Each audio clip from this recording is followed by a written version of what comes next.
pengen punya rumah tingkat. Nah, Mas, apa yang mesti kita lakuin kalau pengen punya rumah tingkat?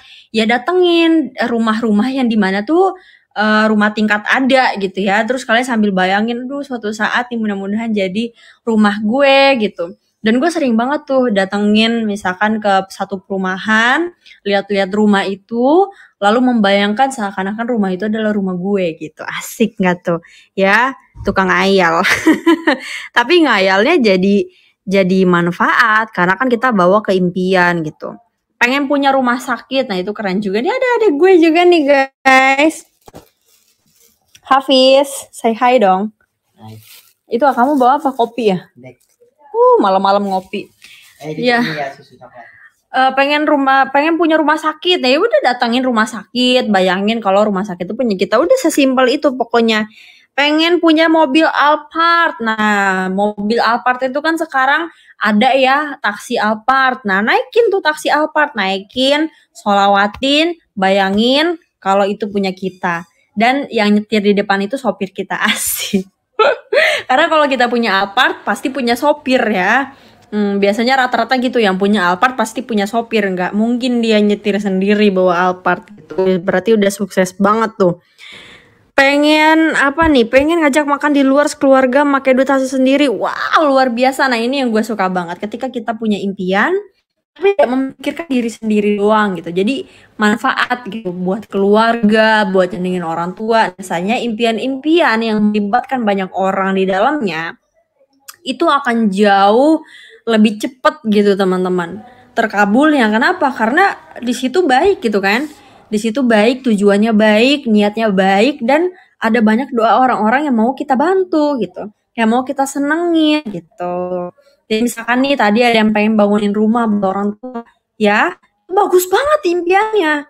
Dan apalagi kalau buat orang tua, udah pasti tuh Allah ridho sama impian kita. Di situ juga ada keberkahan buat kita juga, makin cepat insya Allah terkabulnya. Nah, jangan lupa gitu ya, minta juga nih doanya. Mami, aku lagi numpang live, banyak yang komplain live di kamar aku katanya sinyalnya jelek, jadi aku pindah ke bawah. Kameranya kah aku? Mau makan? Ya udah. Terus apalagi nih, pengen jadi distributor umum.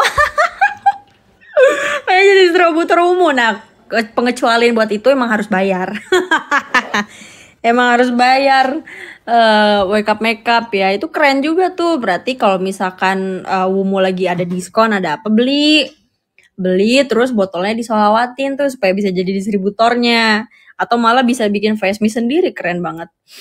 Pengen makan ikan tiap hari biar nggak bego-bego. Astagfirullahaladzim. Emang makannya apa? Justru yang paling mahal tuh ayam sama daging gak sih daripada ikan? Dada aja. Pengen jadi guru, Kak. Nah, pengen jadi guru berarti apa yang mesti dilakuin ya? Kalau jadi guru berarti datang ke mana? Sekolah. Terus liatin guru-guru yang lagi pada ngajar gitu. Aduh, suatu saat mudah-mudahan bisa jadi guru gitu kan. Pengen berpenghasilan 100 juta, wis keren. Pengen bangun bisnis sendiri, pengen jadi temen Kak. Pengen jadi temen gue sih. Pengen dapetin restu ortu buat masuk Ponpes gimana. Itu sih harus dibangun dengan komunikasi ya pastinya. Itu beda cerita itu. Pengen apalagi nih, ayo kalau pengen aja semua orang bisa Kak, tapi kalau nggak ada usaha apa bisa kecapai. Nah itu dia, itu yang membedakan seorang tukang ngayal gitu ya dengan seorang pemimpi. Itu bedanya itu. Kalau tukang ngayal ya dia cuma ngayal doang.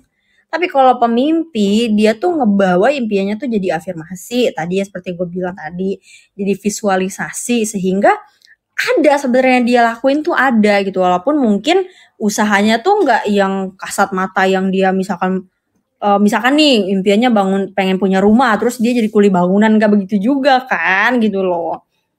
Sesimpel kayak ngebayangin sesuatu ya udah disebut ikhtiar juga gitu kan. Pokoknya ntar ditemuin dah gitu kayak apa jalannya gitu, lewat apa, kayak apa, ditemuin nama siapa, itu pasti ada gitu. Ya, Kalau menginginkan sesuatu tapi terhalang restu orang tua. Nah, mendingan mama yang jawab deh, Mah. Semenit lagi please. Mama kan orang tua nih. Kalau anak punya cita-cita terus terhalang sama restu orang tua, itu gimana, Mah? Enggak. Aku di sini kok. Aku nggak ngarahin ke Mama. Apa, Mah? Jawab. Ya doain orang tuanya. Biar merestui. Tuh, doain orang tuanya supaya merestui. Kalau udah didoain tapi orang tuanya nggak restuin juga gimana, Mah? Berarti jalannya memang yang lain. Tuh denger ya, tuh jawaban dari nyokap gue sebagai orang tua. Jadi kalau misalnya kita punya keinginan yang terhalang restu orang tua, yang pertama kita lakukan adalah berdoa, doain orang tua supaya orang tua jadi setuju gitu ya, Mah. Jadi ridho. Tapi kalau ternyata udah didoain juga, orang tua tetap nggak ridho, berarti jalan kita bukan di situ, bener ya, Mah? Insya Allah, karena kadang orang tua tuh ngelihat apa yang kita nggak bisa lihat gitu ya, Mah. Benar tuh nyokap gue ngangguk-ngangguk. Tapi kalau udah tahu nggak di situ jalannya tetap ngeyel gimana, Mah? Ya. Ntar kena batunya gitu. Resikonya. Harus siap resikonya gitu teman-teman katanya ya. Oke, kalau gitu guys, makasih banyak udah ikutan live gue. Nanti kita sambung lagi di live berikutnya. Akan ada banyak banget tema-temanya. Pantengin terus story gue. Makasih banyak semuanya. Dadah.